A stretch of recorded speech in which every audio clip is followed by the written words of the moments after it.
Welcome to online training, Module 5, Impact Evaluation for Evidence-Based Development for the Ministry of Finance and Economic Affairs of the Gambia. Qualitative approaches in impact evaluation, non-experimental methods.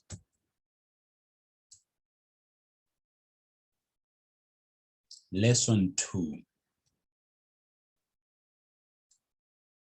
Appreciative inquiry. Lesson outline. In this lesson, I will share with you the expected outcomes, give a brief introduction to the appreciative inquiry technique, and then look at the description of appreciative inquiry, examine the various tools and the steps that are involved. Also look at the core principles of appreciative inquiry, and then highlight the benefits that are there in using the appreciative inquiry tools, and then the setups or situations where appreciative inquiry can be applied.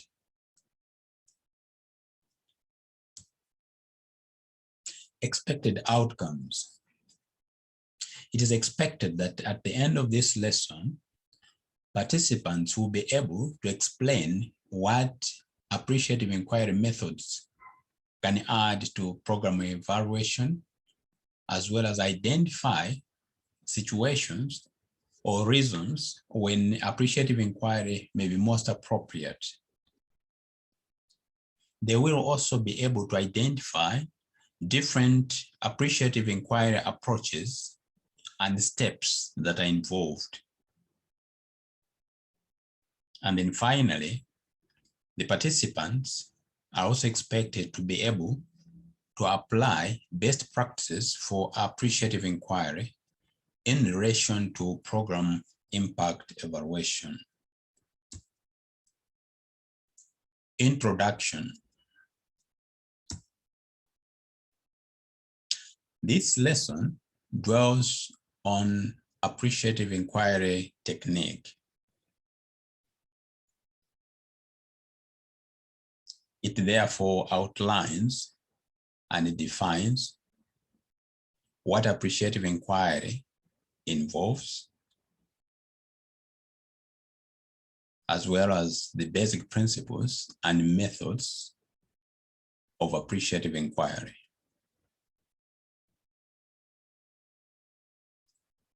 The lesson will also describe the various domains in which appreciative inquiry has been undertaken and be able to provide examples of its use.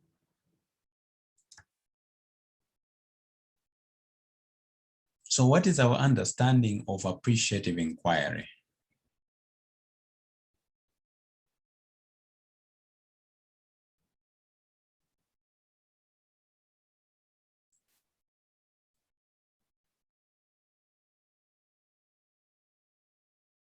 Probably among us, there could be others who have come across this technique, and even some who may have had the opportunity to learn and apply. It will be worthwhile to share our insights on this technique based on our experiences for those of us who have had the opportunity to engage and apply it.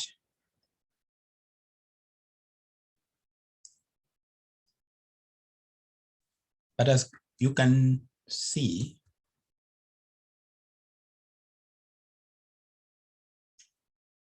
as the name connotes, appreciative inquiry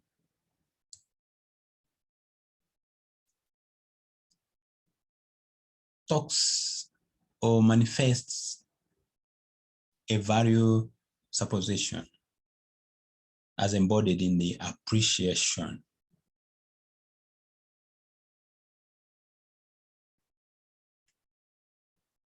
So what is appreciative inquiry?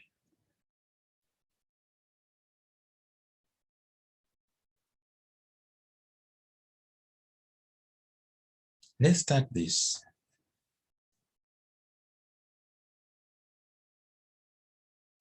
Tell me a story, if you will, of a time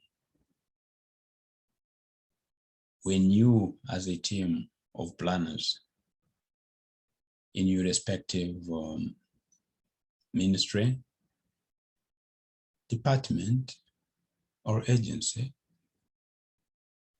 as we run through the different sectors that we are representing in this course,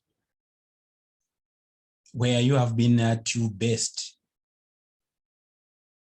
when people were proud to be part of it.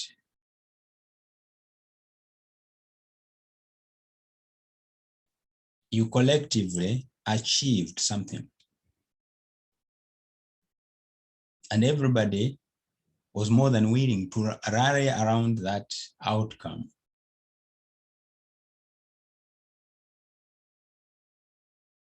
And then we ask ourselves questions. What happened for us to achieve that? That which makes us proud. What made it possible for this high point to occur? What drove it? What characterized it? What facilitated the achievement of that high point? What would the system look like if that example of excellence was the norm, was the way of doing things?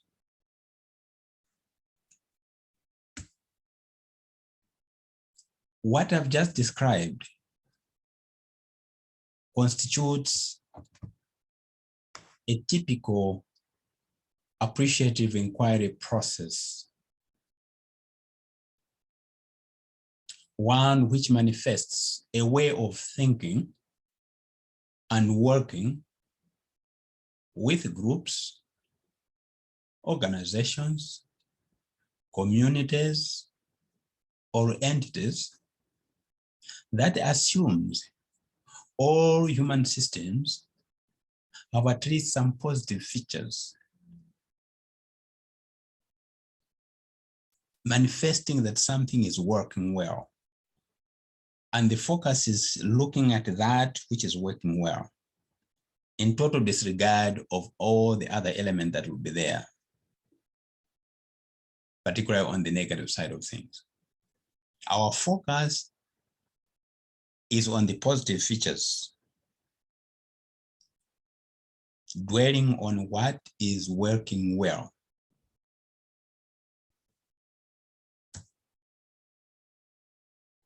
As we can see in this kind of setup, appreciative inquiry becomes a very vital approach to facilitate organizational change. Why is that so? It's because appreciative inquiry focuses on strengths that are there, appreciating what is already working, appreciating the good things that are there, rather than on the weaknesses. And as you can see, this is quite different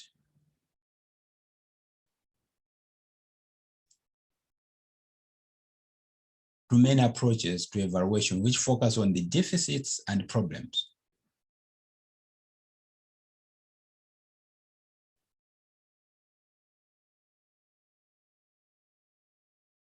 While most evaluation processes would be preoccupied with what has worked well and what has not worked well. And then for each one of them, we assign a further question, why?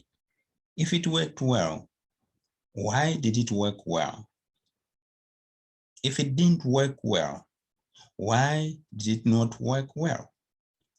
But for appreciative inquiry, it focuses on the positives, on the strengths that have been mirrored through the initiative. The concept of appreciative inquiry was developed in the late 1980s as a research methodology and a change process paradigm. It was pioneered by David Copperrider and Suresh Srivastava. These are professors at the Weatherhead School of Management at Case Western Reserve University in the United States.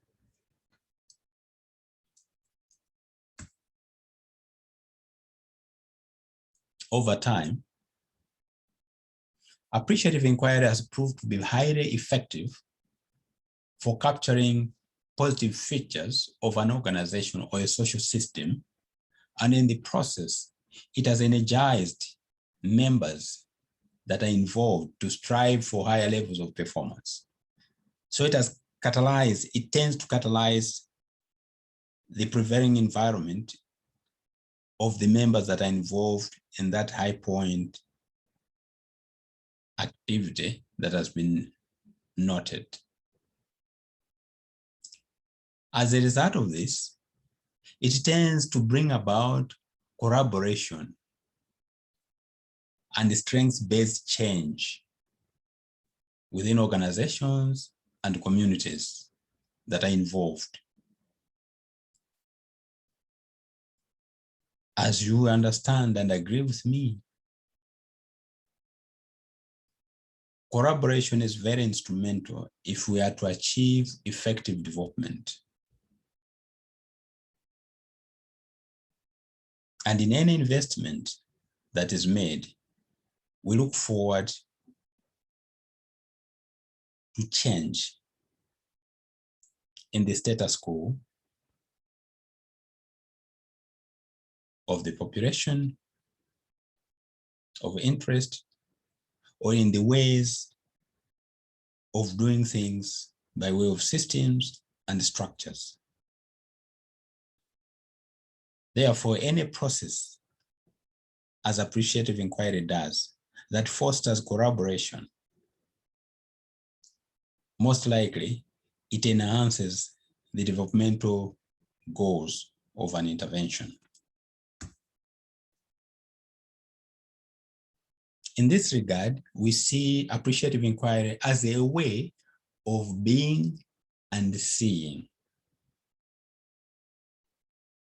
a way of existence and a way of observing. It is both a worldview as well as a process for facilitating positive change in human systems. This cuts across organizations, groups that have been set for specific purposes, as well as communities in their heterogeneous setups, as well as homogeneous setups.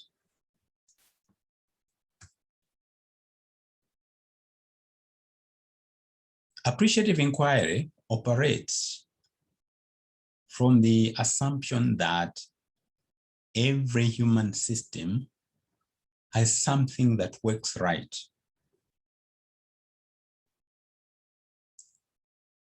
Each system in its makeup has things that give it life when it is vital, effective, and successful.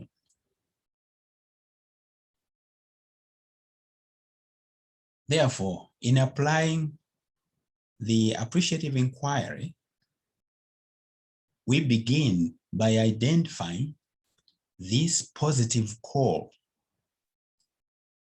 and connecting to it in ways that builds our energy, refocuses our vision, and inspires action for the desired change.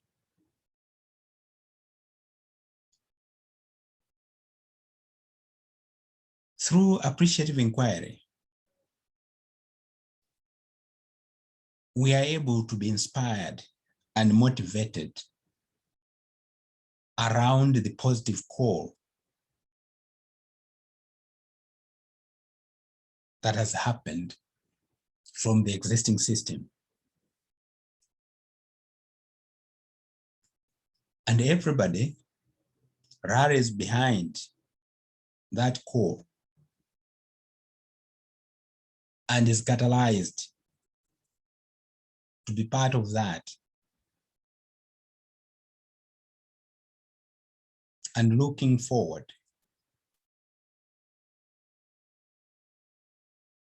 to repeating the outcome or sustaining it. And that is what drives action to ensure that the desired change occurs.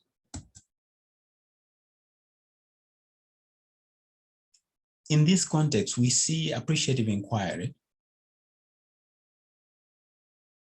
being at the core, at the center of searching for the best in people, searching for the best in the organizations, and the strengths-filled, opportunity-rich world around them. What this point underscores is the fact that even at a glance,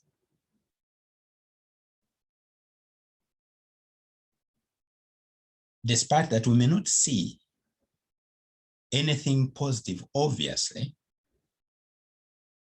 but inherently, it is acknowledged that there remains something positive, something great, something best within the setup of the system under consideration.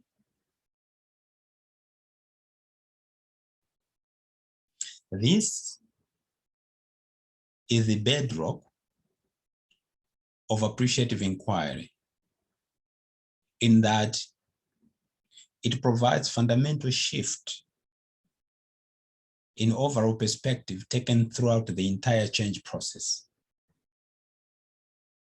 By seeing the wholesomeness of the human system and inquires into that system to identify the strengths, the possibilities, and the successes that are potentially existing in that system.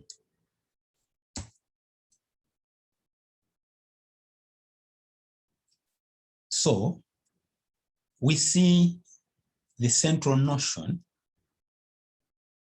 of shift that appreciative inquiry technique avails.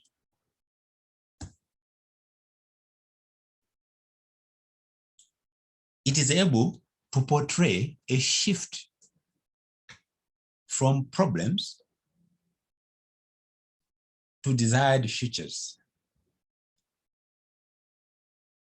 by way of assuming that there are various examples of success in our past that we can learn from to create greater success in the future. There is a saying that goes that we learn from the past so that that can inform how we build our future. And this is central to appreciative inquiry.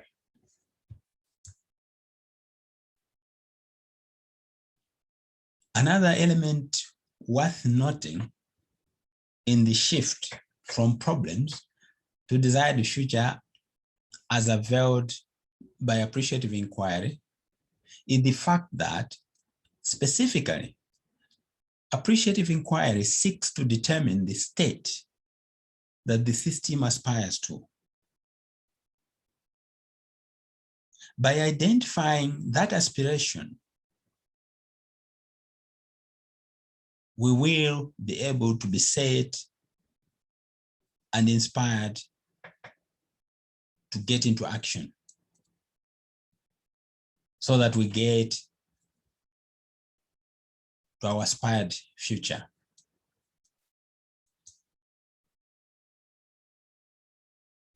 And then we see the inquiry itself as setting out to find examples of achievement of this aspired state, even if this has occurred only rarely or briefly. But that gives a glimpse into what opportunities are offered, that if we are so systematic, we should be able to realize the outcome at a greater scale based on what we were able to achieve or has occurred previously, though rarely or briefly. And the interest in the inquiry is to learn the how part of it, the nitty-gritty of what contributed to the state of affairs, without necessarily looking at what magnitude of occurrence did we experience. What are the common appreciative inquiry tools and the steps?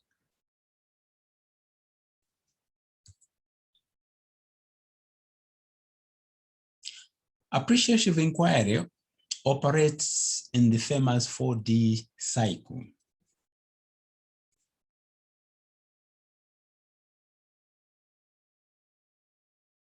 The first one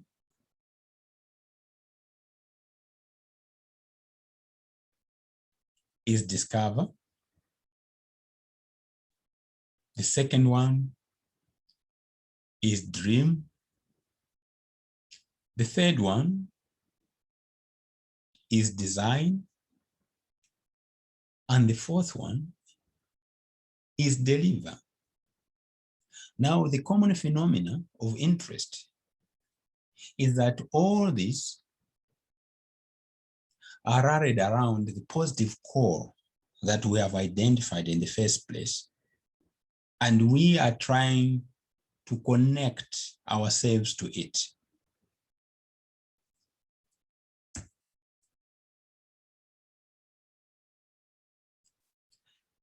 In the first place, we need to establish the focus and scope of our inquiry by defining it explicitly.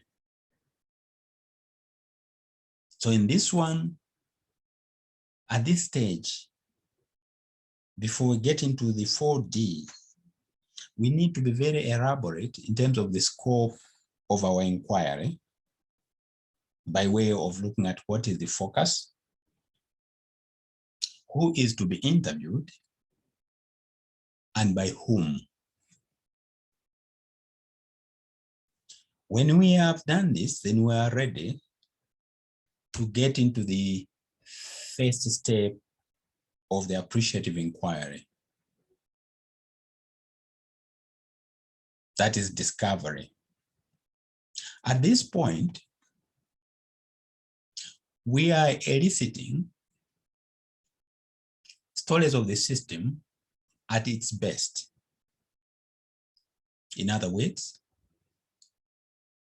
we are acknowledging and appreciating what is at the moment in a group, in an organization, or in a community. We're looking at what is good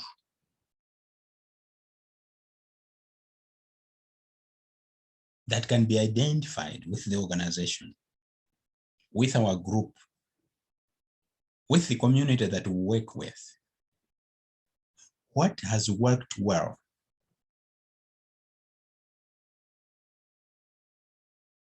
Remember, we have already identified a positive core that we are rallying around in this analysis.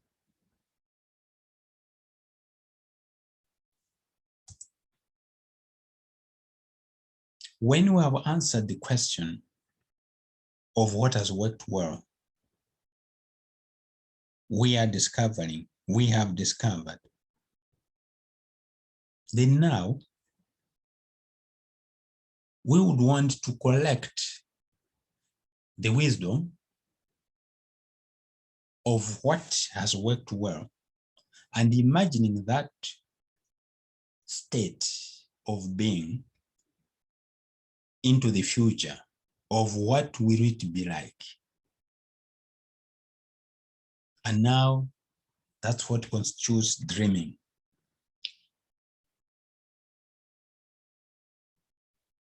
We are asking ourselves, what might be? Based on what worked well, what made it work well? And on the basis of that, what are we able to achieve more beyond this if we repackage this? What is the world calling for? What results can we envision? And how might things work well in the future? That's at our dreaming stage.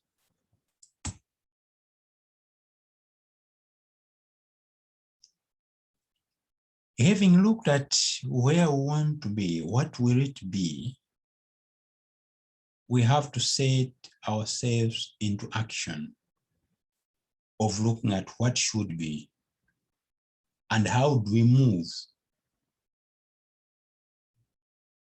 from this reality of what has worked well and get to where we are saying, what might it be, the ideal position that we have imagined. So in designing, we're taking into account aspects that will take us from the reality in which we are at present to the desired state of the ideal position that we feel very compelled that we have capacity to arrive at. So this stage in the design element is able to bridge to the future based on the best of the past and the present.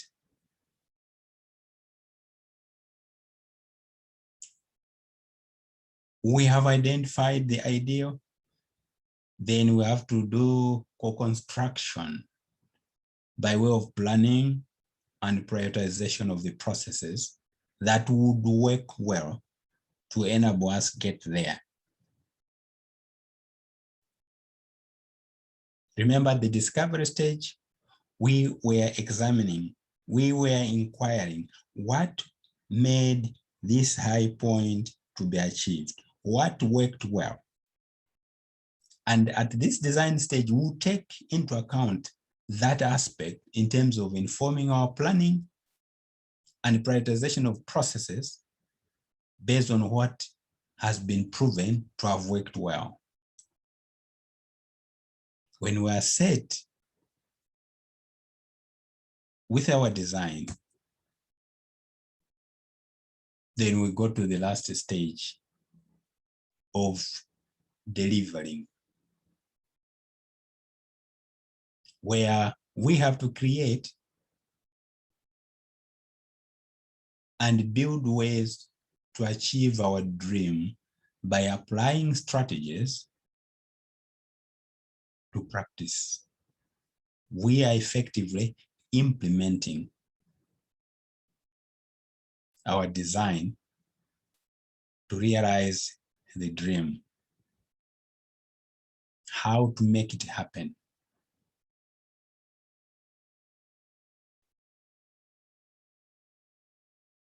We, based on the strategies that we have devised, are looking at how to empower,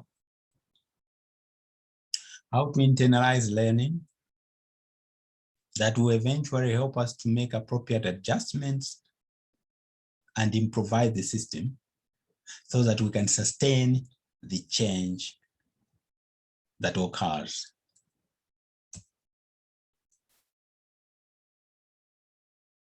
We have said that under Module 5, we are looking at qualitative approaches to evaluation.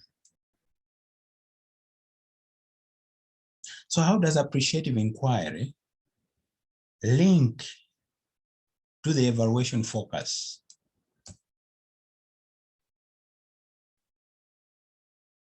Appreciative inquiry has had always an evaluative focus by working out what is working well and seeking to improve performance and conditions within which change can occur.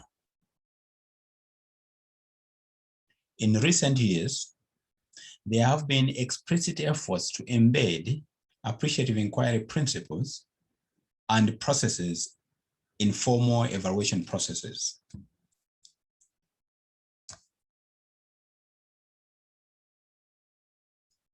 What are the appreciative inquiry principles?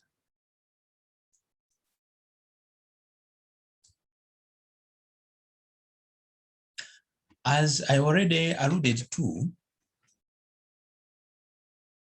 appreciative inquiry aims to explain how human growth and organizational success flow in the direction of constructive change as a result of positive and persistent inquiry.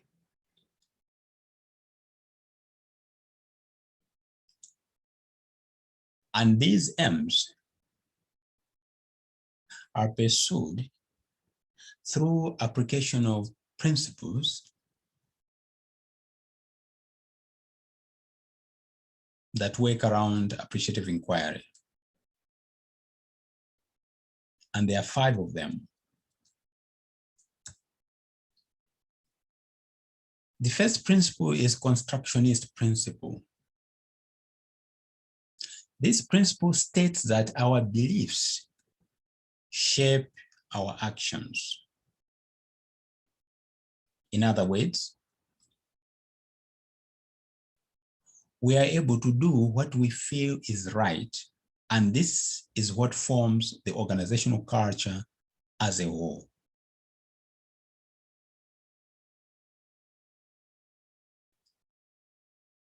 The definition of right becomes very central in driving what we do and how we do. The simultaneity principle. This principle states that appreciative inquiry, or the way we question our internal and external systems, helps in bringing about the desired change.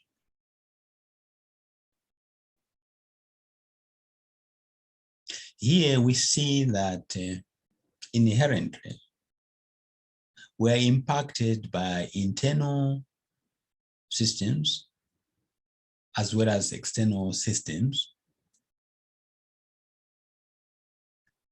in our pursuit of the changes that occur. The third principle is the poetic principle, which states that performance culture in an organization grows based on expressions and communication within the human personnel.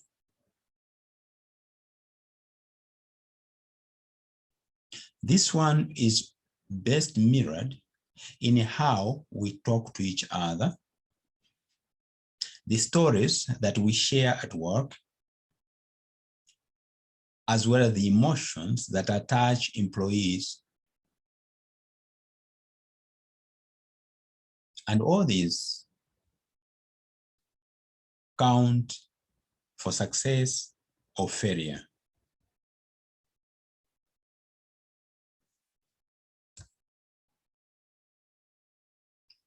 Another principle is the anticipatory principle,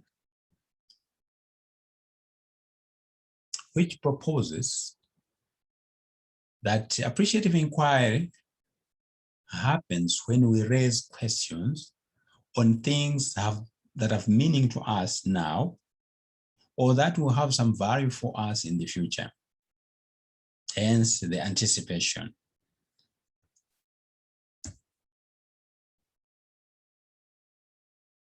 Finally, there is the positive principle, which coins that appreciative inquiry evokes positive emotions like hope, inquisitiveness, and motivation, all of which collectively contribute to changing the work environment for the better.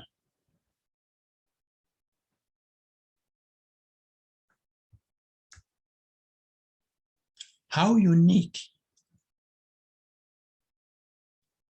is appreciative inquiry?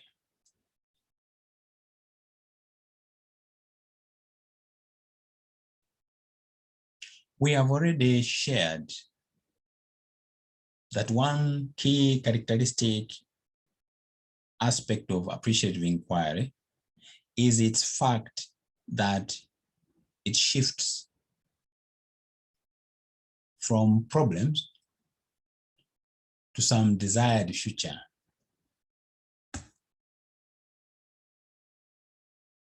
So there are also several characteristics of appreciative inquiry that differentiate it from other change management processes.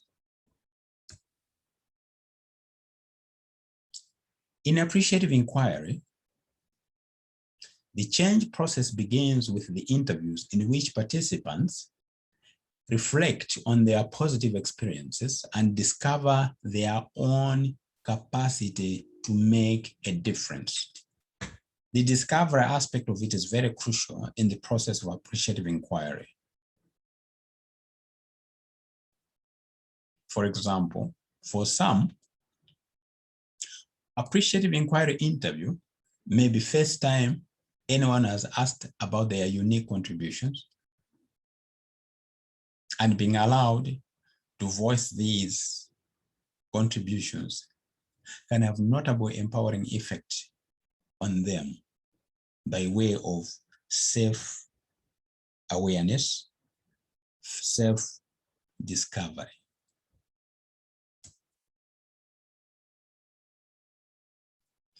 The other dimension that places AI in a unique position is the fact that accumulating positive stories has the effect of changing the grand narrative or self-image of a system. The positive stories that are being discovered become an inherent drive for motivation. And we see that the dream phase of appreciative inquiry raises sights of the system by enabling it to see significant contributions and achievements it is uniquely capable of making. Some of these achievements, if there's no inquiry, may not be able to come out. They may be weighed down in a situation where you are looking at both positive and negatives. But because here we're only focusing at the achievement, the positive side of things, we find that achievements can easily find themselves in the public domain, manifesting capabilities that may have been easily obscured by the other evaluation approaches. The most powerful seeds of change are contained in stakeholders' ownership of the dream and the provocative propositions. We see this being manifested in the fact that if stakeholders buy into the dream and design statements, they will be more than ready to organize themselves and build change into own agendas above and beyond other formally planned actions. Here, we underscore the fact that rallying stakeholders, involving them in the dreaming and the design stages with appropriate buy-in will surely cement their drive to be part of the discord to build the change.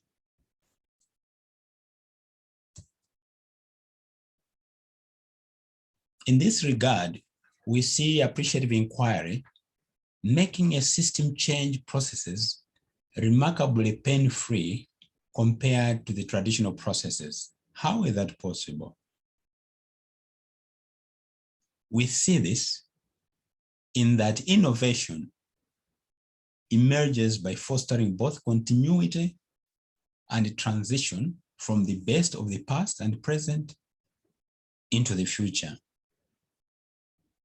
But we also see vision being able to sell itself because it emerges from collective aspirations of the members of the system.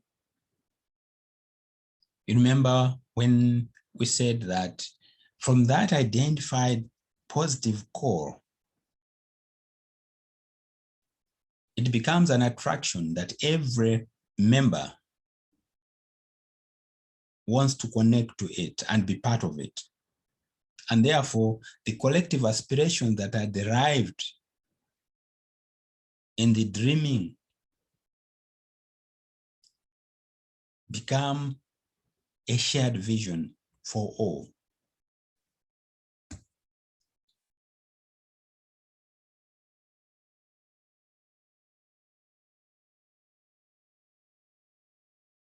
How can we apply appreciative inquiry?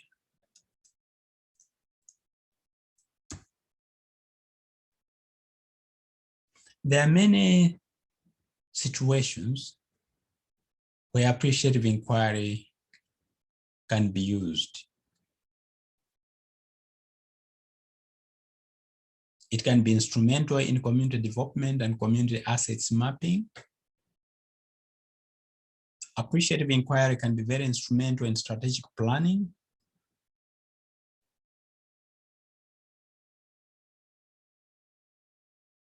It can be very useful in collaborative project planning.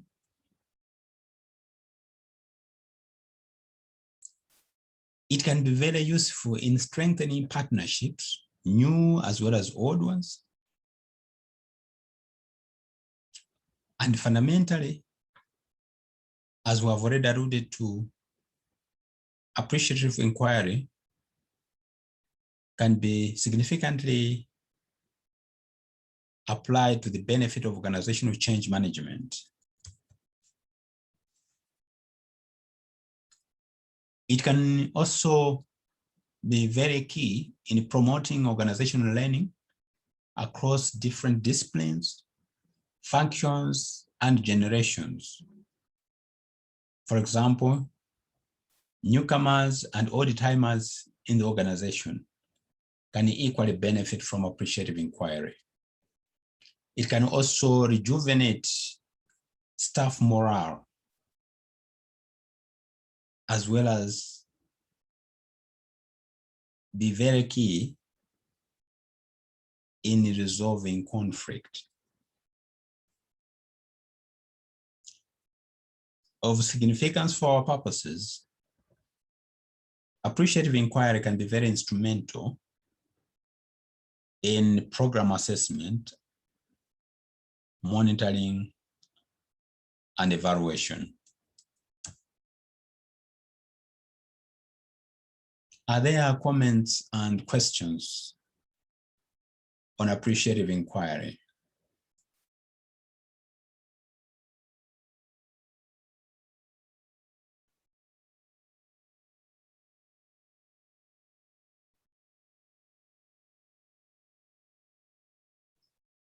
Okay, thank you very much. There are a set of questions for our quiz, just to refresh ourselves on the lesson.